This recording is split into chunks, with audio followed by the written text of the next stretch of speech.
Bonjour, en psychologie évolutionniste. Donc, à la dernière capsule, j'ai commencé à parler de Charles Darwin et de ce qui l'intéressait. Je vous ai mentionné que, comme les autres évolutionnistes, il voulait expliquer pourquoi il y avait eu un changement, comment il y avait eu un changement dans les formes de vie au fil du temps.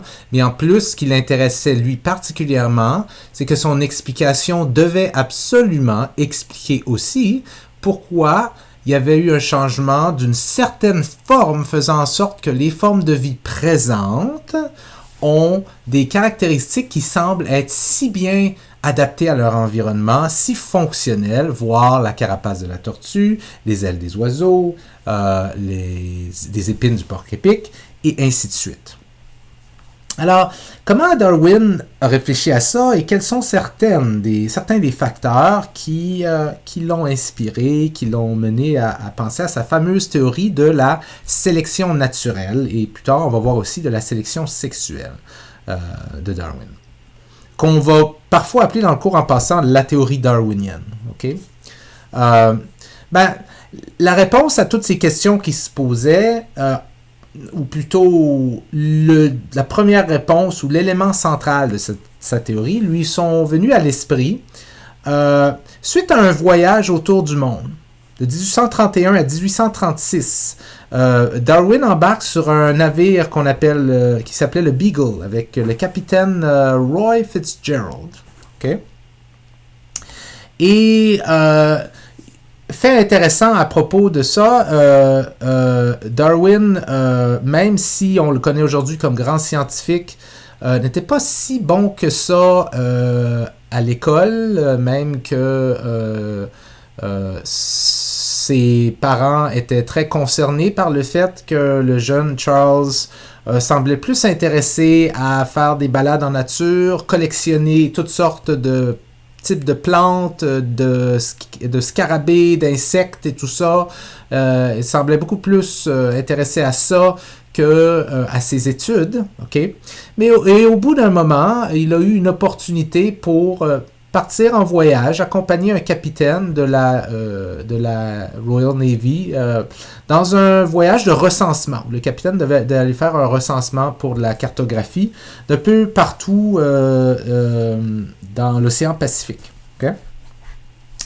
Et Darwin a été invité à bord, non pas parce qu'il était un scientifique ou quelque chose comme ça, où il y avait une certaine compétence. Darwin a été invité à bord principalement parce que le capitaine Fitzgerald, ayant des tendances à la dépression et au suicide, avait besoin d'un compagnon de bord, de quelqu'un avec qui discuter, avec qui jaser, avec qui dîner, okay, avec qui déjeuner.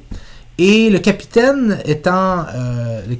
ne pouvait pas faire ça avec l'équipage de son navire parce qu'il y a une différence de classe. Là. Un capitaine ne dîne pas avec ses matelots, si on veut, avec son équipage. Et donc, il avait besoin de quelqu'un qui était d'une strate sociale qui était la même que la sienne. Il avait besoin de quelqu'un de la noblesse, si on veut le dire comme ça. Je ne sais pas exactement si c'est un mot qui aurait été utilisé à ce moment-là, mais vous voyez ce que je veux dire. Et cette personne-là, c'était Charles Darwin, qui venait d'une famille relativement riche. Et Darwin a pris cette opportunité-là par toutes sortes d'heureux hasards pour faire ce voyage-là. Le capitaine était connu, je pense, d'un oncle de Darwin, puis l'oncle les a mis en contact l'un l'autre, puis vous cherchez un compagnon de voyage. Mon neveu s'intéresse à toutes sortes de trucs, peut-être qu'il pourrait être votre compagnon de voyage, et ainsi de suite. En tout cas, Darwin fait le voyage dans le Beagle de 1831 à 1836, fait le recensement de toutes sortes d'îles alentour de l'océan Pacifique, okay, et de côtes, incluant les fameuses îles Galapagos. Okay? Et Darwin est un naturaliste amateur. Naturaliste, ce sont donc des gens qui étudient la nature. À cette époque-là, on parlait de naturaliste. Un naturaliste à cette époque-là, ça serait pas mal ce qu'un biologiste est aujourd'hui, dans le fond, mais c'est beaucoup sur le terrain à collectionner des spécimens, comparer les spécimens, les analyser, et ainsi de suite. OK? Et donc, Darwin, fasciné, collectionne des bébites depuis qu'il est petit, fasciné par toutes sortes d'espèces de plantes, et ainsi de suite. Donc, c'est un naturaliste amateur et il va profiter des moments où le Beagle pose l'ancre ou arrive à toutes sortes d'îles des Galapagos, de cette région-là. Il va en profiter pour recueillir des dizaines d'échantillons d'oiseaux, d'autres animaux, de plantes et tout ça, pour prendre des notes sur les gens aussi, sur les populations, sur les différences des gens en termes de couleurs, en termes de certaines structures anatomiques, en termes de grandeur et ainsi de suite, couleur de peau, les caractéristiques de la pilosité, des cheveux, tout ça comme ça. Il va prendre toutes sortes de notes sur la grande diversité chez les différents êtres vivants, incluant les êtres humains. Mais surtout, en fait, chez certaines formes d'animaux qui sont plus faciles à collectionner. Entre autres, il va avoir une collection très impressionnante de pinsons, et qui est un cas classique là, dans l'histoire de la science. Quand on étudie l'histoire de la science, l'histoire de la biologie, on est souvent présenté à la fameuse collection de spécimens de pinsons de Charles Darwin. Okay? Il y en avait plein de ces pinsons-là qu'il collectionnait. Dans le fond, lui, quand il arrivait sur une île, il collectionnait les tortues de l'île, les pinsons de l'île, les différentes formes de plantes, et ainsi de suite. Et là, il envoyait ça par bateau, il renvoyait ça en Angleterre. Okay? À des collaborateurs qui, eux autres, regardaient ça, analysaient ça, et ainsi de suite. Darwin aussi, lorsqu'il est revenu de son voyage, a commencé à regarder toutes ces choses-là qu'il avait renvoyées, toutes sortes de ces collections-là, puis travailler avec ça. Okay? Sa collection de pinsons est un exemple parfait de ce qui l'a amené à réfléchir à la possibilité de l'évolution par sélection naturelle. Okay? Parce qu'à son retour des îles, il a compris que, par exemple, les pinsons des différentes îles Galapagos, ce qu'il faut comprendre des îles Galapagos, c'est que c'est toutes dans la même région de l'océan Atlantique, mais c'est toutes des petites îles isolées les unes des autres. Okay? Toutes des petites îles séparées les unes des autres. Okay? Avec leur propre faune et flore. Ils ont leur faune et des flores en commun, mais ils ont aussi certains animaux, certaines formes d'espèces sur certaines îles qui n'existent pas sur d'autres îles. Et donc, ce qu'il avait remarqué, par exemple, c'est que ces fameux pinsons là, des îles Galapagos, qu'il avait présumé, lui, être toutes de la même espèce, variaient tellement. Lui, il pensait que c'était toutes des pinsons pas mal de la même espèce, mais ils variaient tellement que, dans le fond, ils constituaient des espèces différentes. Donc, sur des îles très proches, mais quand même isolées les unes des autres, il y avait des oiseaux qui étaient largement du même type, des pinsons, mais qui variaient tellement qu'on pourrait les voir comme des espèces différentes. En effet, chaque île des Galapagos avait une espèce distincte de pinson. Okay? Et ce que Darwin a eu comme idée, c'est que chacune de ces espèces-là, chacun de ces types de pinsons différents-là, devait donc avoir un ancêtre commun. Donc, c'est ce qu'on voit dans la petite figure ici. Donc, on voit différents types de pinsons qu'il aurait retrouvés chacune sur une île différente, et on les voit qui descendent dans le fond d'un point commun, et à ce point commun-là, il y aurait eu genre l'ancêtre commun, l'ancêtre commun duquel aurait descendu ou évolué chacun de ces types-là. T'sais? Donc pour lui, ça lui a mis la puce à l'oreille qu'il y avait un ancêtre commun, et qu'ils étaient devenus différents les uns des autres en raison des conditions écologiques locales sur chaque île. Parce que chaque île a sa genre de petite écologie différente. Et ceci aurait fait que les pinsons sur ces îles-là se seraient adaptés à l'écologie de leur île. et donc serait devenu différent que les pinsons qui seraient allés sur une autre île, qui avait une autre écologie différente. Okay? Et donc, ce qu'il a réussi à faire, Darwin, en gros, est quelque chose qui avait été peu fait chez les gens qui essayaient d'expliquer l'évolution, c'est qu'il a fait une corrélation très importante entre la variation géographique et le type d'espèces qu'on retrouve. Et le fait que dans certains environnements où il y a plus de roches, ou certains types de roches, ou certains types d'arbres, on retrouve des pinsons de tel type, alors que dans d'autres environnements où il y a moins de roches et certains types de plantes à la place, on retrouve des pinsons de tel type. Et donc, il a fait ce lien entre quel genre de géologie il y a dans l'environnement d'une espèce et comment cette espèce-là s'est développée au fil des générations. Et que donc, si on va sur un environnement où il y a une géologie différente, on devrait trouver une espèce qui a évolué dans une direction différente. Okay? Donc, cette variation géographique joua pour lui un rôle essentiel dans sa conclusion que les espèces ne sont pas immuables, ils peuvent changer avec le temps en fonction de l'environnement dans lequel ils se retrouvent, l'environnement physique dans lequel ils se retrouvent. Okay? C'est pour ça que dans le premier cours, je vous ai dit que l'évolution, ce n'est pas à propos de devenir de mieux en mieux, de plus en plus complexe. C'est à propos de s'adapter de plus en plus à l'environnement dans lequel on est. Okay? Donc, c'est pas de dire qu'aujourd'hui, les êtres humains sont le top de l'évolution. C'est qu'on est le mieux évolué qu'on peut à date pour l'environnement dans lequel on est. Mais comme notre environnement change constamment, on va constamment évoluer pour essayer de matcher cet environnement-là. Donc, Darwin, suite à cette observation-là, a considéré toutes sortes de théories différentes pour expliquer ces changements-là. Qu'est-ce qui fait qu'il y a des changements avec le temps dans les espèces et que ces changements-là semblent être corrélés avec la géographie de leur écologie. Okay? Et Darwin a considéré toutes sortes d'idées. Et il n'était pas satisfait avec toutes les idées qu'il a considérées parce qu'elles n'expliquaient pas un fait central qui était l'existence d'adaptation. Vous vous souvenez de cette idée d'adaptation, de fonction? Ok, Darwin voulait expliquer, oui, il voulait expliquer le changement, bien sûr, mais il voulait expliquer, comme je vous ai déjà dit, pourquoi les organismes semblent si bien conçus, entre guillemets, okay, parce qu'ils ne sont pas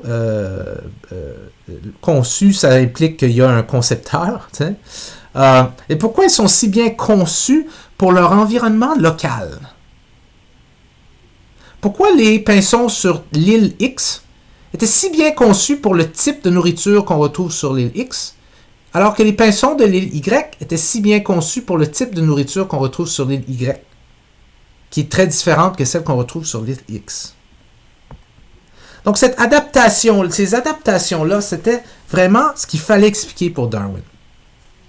Et on le voit très bien dans des documents que lui-même a écrits, d'après par exemple son autobiographie, cité dans Ridley en 1996, je vais vous le lire dans le langage dans lequel ça a été écrit par Darwin. Darwin nous dit « It was evident that these other theories », en parlant des théories qu'il a rejetées, « could not account for the innumerable cases in which organisms of every kind are beautifully adapted to their habits of life. For instance, a woodpecker or a tree frog to climb trees or a seed for dispersal by hooks and plumes. » Donc, il nous dit, ces autres théories-là que j'ai considérées, elles n'étaient pas capables d'expliquer, elles ne sont pas capables d'expliquer pourquoi les formes de vie sont si bien adaptées aujourd'hui à leur environnement local. Okay?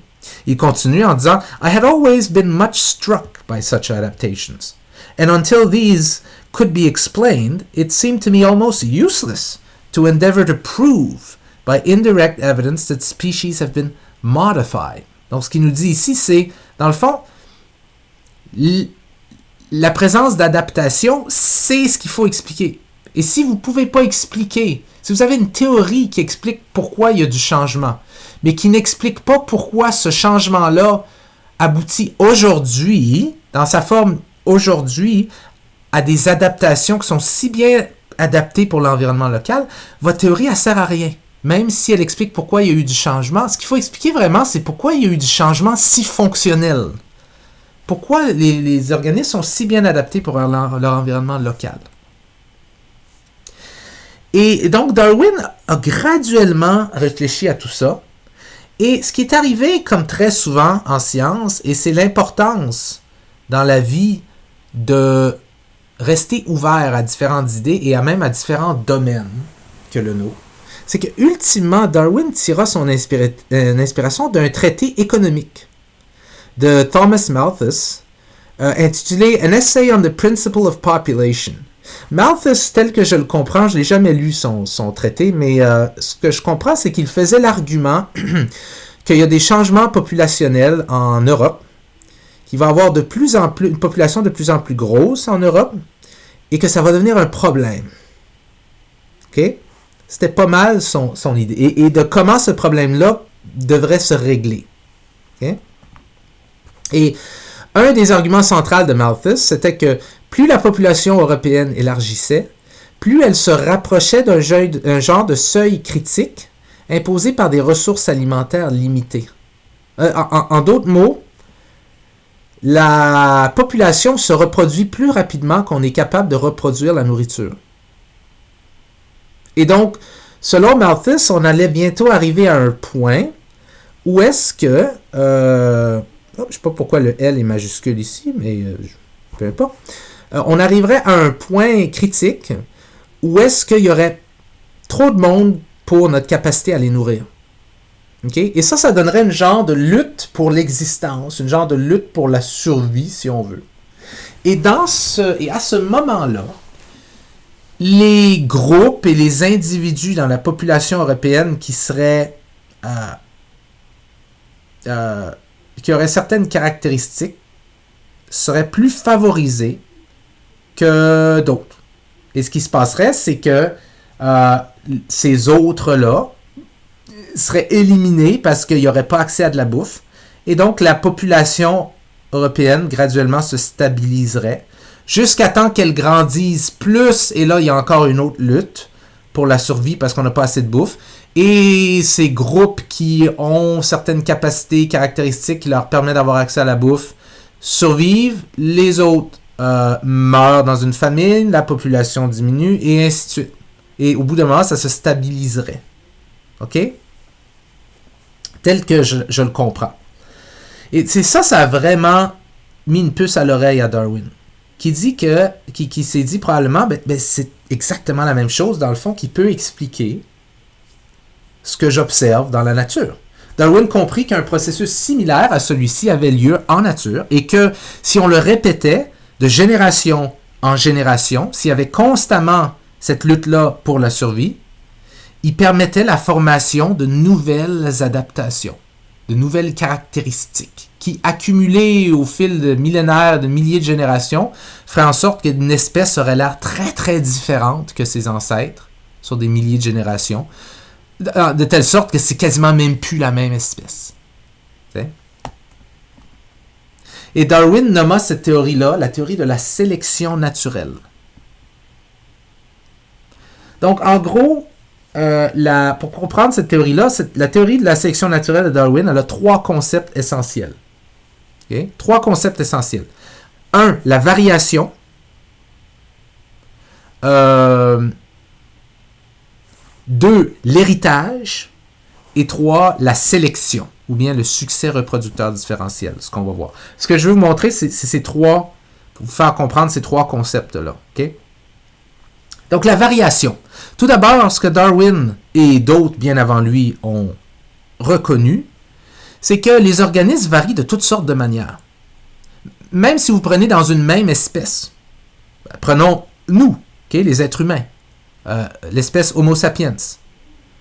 Fondamentalement, on est tous la même chose, on a tous les mêmes structures. Okay? Mais on varie quand même. Certains de nous sont plus grands, certains de nous sont plus forts, certains de nous sont meilleurs dans certaines choses. On varie tous individuellement un tout petit peu. Okay? De manière minime. Okay? Et si on regarde au niveau des oiseaux, au niveau par exemple d'autres animaux, la longueur des ailes varie chez une même espèce. C'est pas tous les pinsons qui ont les mêmes longueurs d'ailes. C'est pas tous les jets bleus qui ont exactement la même couleur bleue.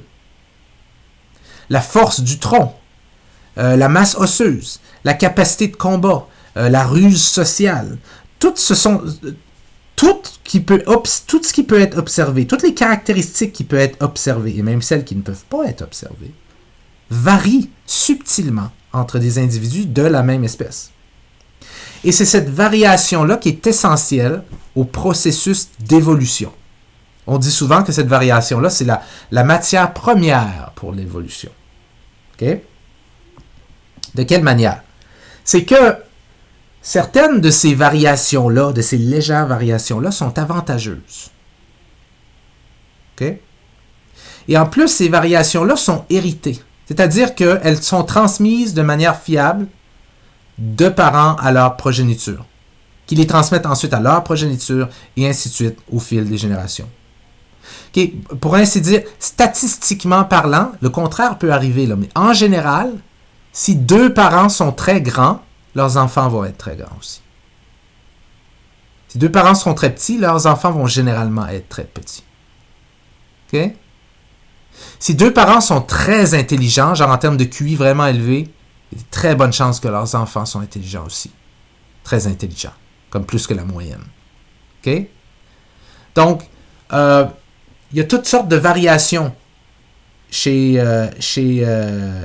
deux parents ont tendance à certaines maladies, les enfants vont probablement aussi avoir tendance à certaines maladies. T'sais? Donc, pour rendre ça très simple, là. Donc, certaines de ces variations-là sont héritées, c'est-à-dire qu'elles sont transmises de façon fiable de parents à leur progéniture, qui les transmettent ensuite à leur progéniture, et ainsi de suite au fil des générations. D'autres variations sont pas héritées par la progéniture. Comme si un oiseau se déforme une aile dans un accident, il va pas passer ça à son petit. Ce que Lamarck aurait dit en passant, hein, si vous vous souvenez de Lamarck aurait dit que tout ce qui est acquis au cours de la vie va être passé à la prochaine génération. Donc selon Lamarck, si on casse une aile d'un oiseau puis ensuite on le fait se reproduire, il devrait avoir des petits oiseaux avec des ailes cassées. Okay? On a rapidement remarqué que ce n'était pas le cas. Okay? Donc, pour Darwin, il y a des variations partout entre différents individus d'une même espèce. Okay? Il y a des variations sur plein de variables. Okay? Certaines de ces variations-là vont être héritées. D'autres ne vont pas être héritées parce qu'elles sont le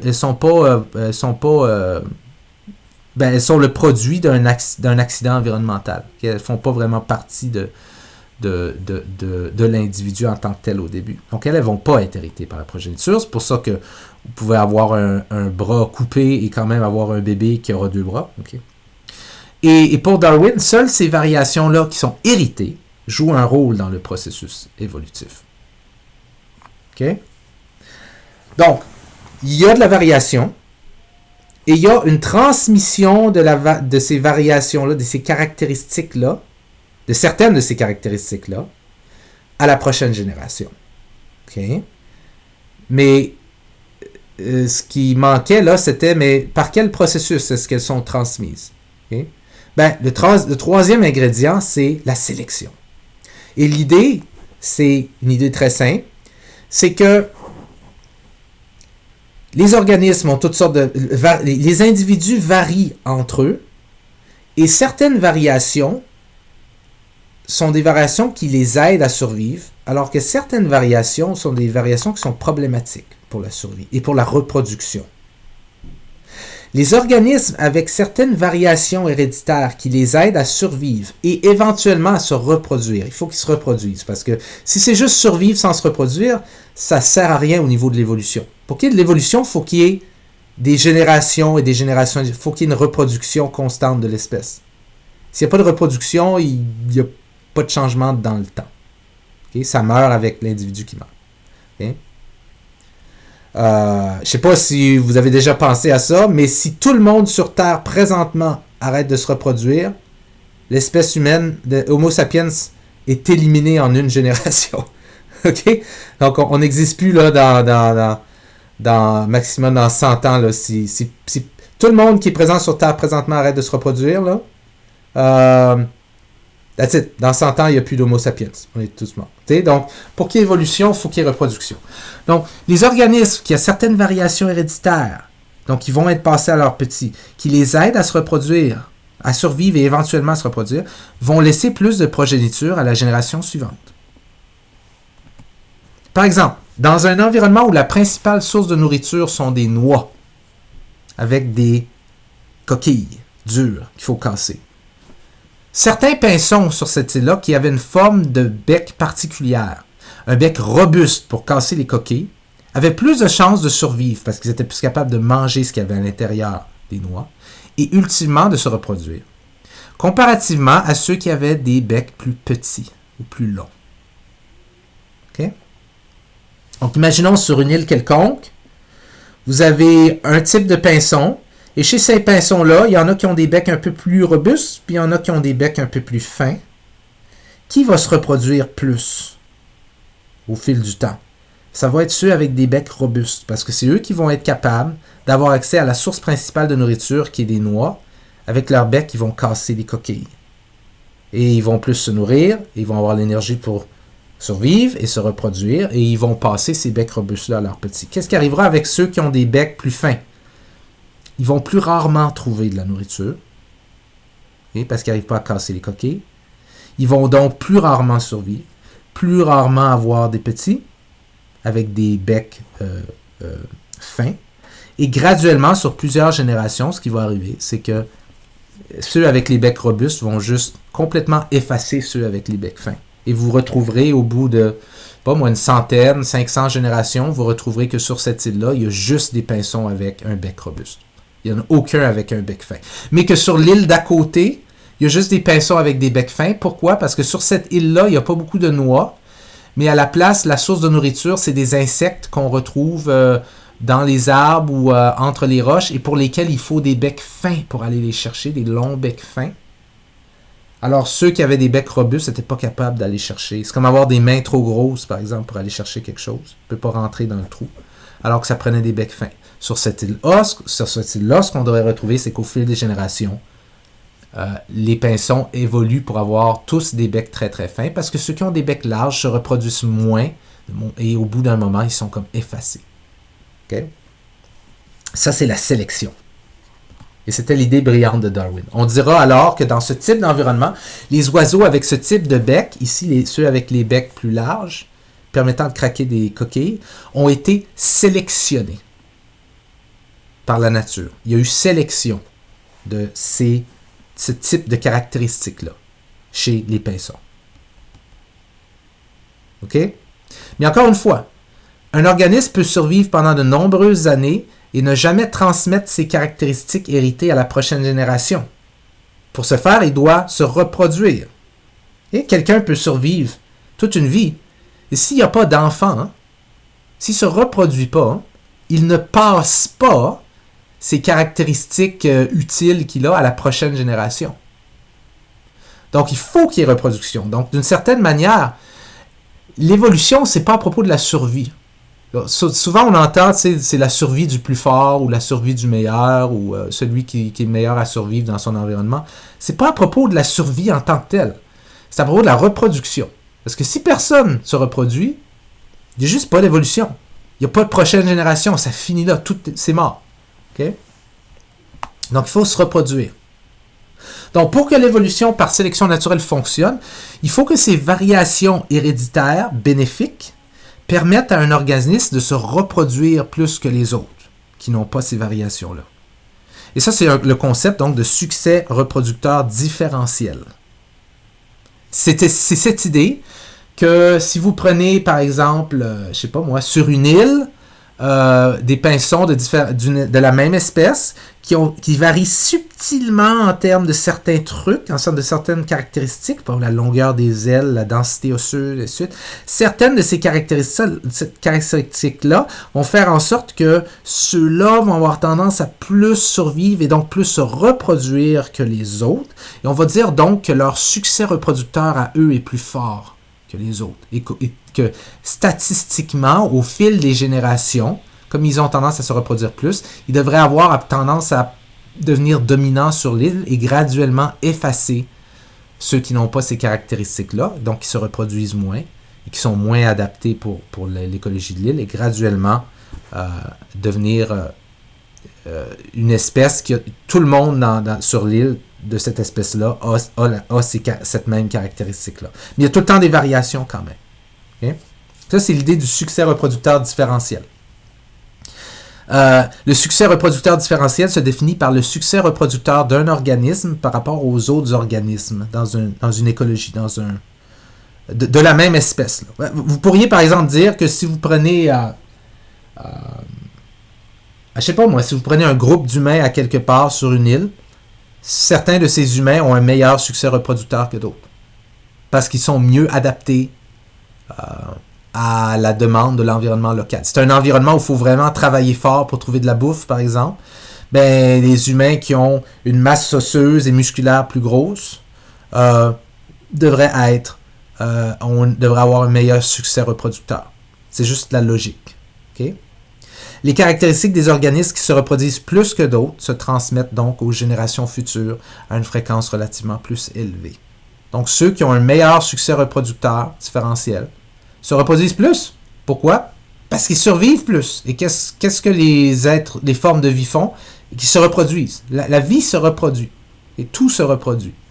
Et donc, ceux qui sont capables de plus se reproduire, parce qu'ils ont certaines caractéristiques, se reproduisent plus. Et au fil du temps, dans un environnement, ils ont tendance à, si on veut, noyer statistiquement ceux qui n'ont pas ces caractéristiques-là. Et au bout d'un moment, ça fait en sorte que l'espèce change. L'espèce développe des nouvelles caractéristiques. C'est la théorie de la sélection naturelle de Darwin. Okay? Une définition qui nous sera importante au long du cours, c'est celle de la valeur sélective. Ça a rapport à tout ça. La valeur sélective d'un individu, c'est la probabilité qu'il ou elle transmette ses gènes à la prochaine génération. Transmettre ses caractéristiques à la prochaine génération. Donc, plus vous êtes capable de survivre et de vous reproduire, plus on dit que vous avez une valeur sélective qui est grande. Ça veut dire la même chose que vous avez un succès reproducteur différentiel. Le succès reproducteur différentiel, ça veut dire que vous avez été meilleur à vous reproduire. Vous êtes meilleur à vous reproduire. La valeur, c'est votre tendance. Donc, c'est un peu la même chose. Donc, plus vous êtes capable, plus vous avez des caractéristiques qui vous permettent de survivre et de vous reproduire dans votre environnement local, plus on dit que vous avez une valeur sélective qui est grande. Ça veut dire que vos caractéristiques ont plus de chances d'être sélectionnées. Juste mathématiquement, elles vont être sélectionnées pour passer à la prochaine génération. Bref, un organisme avec une faible valeur sélective en est un qui a peu de chances de transmettre ses caractéristiques, ses gènes à la prochaine génération, car il a peu de chances de survivre et ou de se reproduire. Pourquoi? Parce qu'il manque certaines caractéristiques ou certaines variations qui sont utiles, ou il a d'autres variations, il a certaines variations qui sont vraiment inutiles, problématiques pour son environnement local. Un organisme avec une valeur sélective forte en est un qui a beaucoup de chances de transmettre ses gènes à la prochaine génération, car il a plus de chances de survivre et conséquemment de se reproduire. Donc le concept de succès reproducteur différentiel de Darwin est directement relié à celui de valeur sélective. Okay? Donc ça, c'est la théorie de Darwin en gros. Okay? Vous prenez une espèce, plusieurs membres de cette espèce-là dans un environnement, sur une île par exemple. Okay? Ils sont tous partis de la même espèce, donc techniquement, sont tous les mêmes en termes physiques, là, mais il y a des différences subtiles. Il y a toutes sortes, constamment de la variation. Okay? Et cette variation-là, certaines de ces variations-là peuvent être passées aux petits, d'autres ne peuvent pas parce que c'est pas le genre de choses qui se passent aux petits. Par exemple, si vous êtes cassé le bras ou si vous êtes coupé des doigts, c'est pas le genre de variation qui se passe aux petits. Mais certaines le sont. Okay? Aujourd'hui, on comprend que c'est par la génétique. Okay? Et de celles qui sont transmissibles aux petits, s'il y en a là-dedans qui vous permettent d'être mieux adapté à votre environnement, ce qui veut dire de mieux survivre et d'être mieux capable de vous reproduire, ben, ces caractéristiques-là vont nécessairement être présentes dans plus de petits dans la prochaine génération. Okay? Et donc, et au fil du temps, au fil de génération en génération en génération, ce que vous allez voir, c'est que tout le monde dans l'espèce a acquis ces caractéristiques-là. OK? Et donc, elles sont devenues à faire partie de l'espèce. Alors qu'il y a 500 générations, elles ne faisaient pas partie de l'espèce. Aujourd'hui, elles font partie de l'espèce parce que seuls les gens qui l'avaient, seuls les organismes qui l'avaient ont été capables de se reproduire. Beaucoup plus que ceux qui ne l'avaient pas. Okay? Et ça, c'est la théorie de Darwin, en gros. Okay? Et croyez-le ou non, cette théorie-là simple, okay, le fait qu'il y a de la variation, le fait que certaines variations peuvent être héritées par les prochaines générations, et le fait que certaines variations sont sélectionnées par un environnement, parce qu'elles sont plus adaptées pour se reproduire, pour survivre, se reproduire, cette simple théorie-là a un énorme impact pour essayer de comprendre pourquoi aujourd'hui nous avons le genre de système nerveux que nous avons, le genre de cerveau que nous avons, qui nous donne le genre d'émotions que nous avons, le genre de pensée que nous avons, le genre de tendance comportementale que nous avons, et ainsi de suite. Okay? Ça a un énorme impact. Dans le cadre de la prochaine présentation, on va continuer à explorer un peu des idées par rapport à l'évolution de Darwin. On va entre autres parler de la sélection. Là, on a vu la sélection naturelle, quand un environnement sélectionne certaines caractéristiques parce que dans cet environnement-là, ces caractéristiques sont plus utiles pour la survie et la reproduction. Mais on va parler plus tard, dans la prochaine diapo, de sélection sexuelle, qui est différent, mais qui fait quand même partie de cette grande théorie darwinienne. Je vous laisse là-dessus.